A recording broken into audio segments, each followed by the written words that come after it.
Hello, this is Erin from Bridgeville and South Fayette Township Libraries. Today we are going to take a look at how to fill out a non-fillable PDF.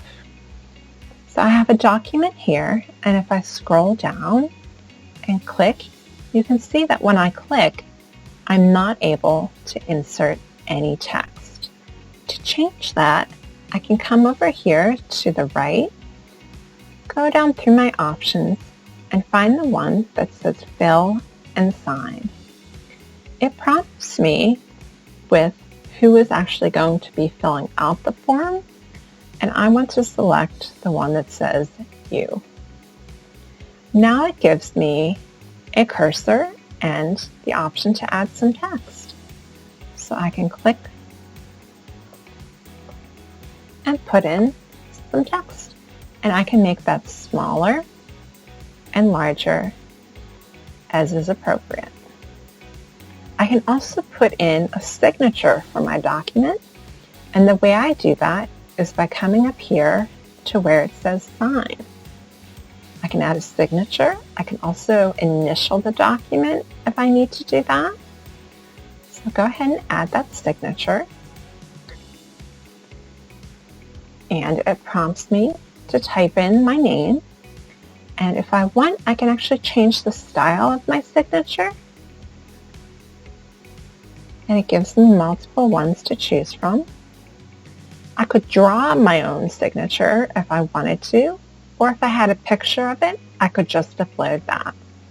I'm going to go with the one that I have right here.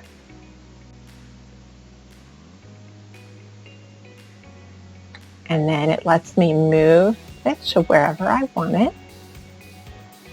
And just like with the text, I can make it bigger or smaller. And another feature that I can utilize is this one that has the square around it. And that lets me have text that is evenly spaced apart, which made it good for numbers. So I can type them in. And then once I space off of that, you can see that the box does not remain. If you need a check mark or an X, you can also find that. Up at the top here, you get an X. And again, you can make it smaller or larger. Here's a dot. And you have a circle if you need to circle something. You have all types of options. And you can also save your document once you're finished. And that's the basics of how you can fill out a non-fillable PDF. Thank you for tuning in, and have a wonderful day, everyone.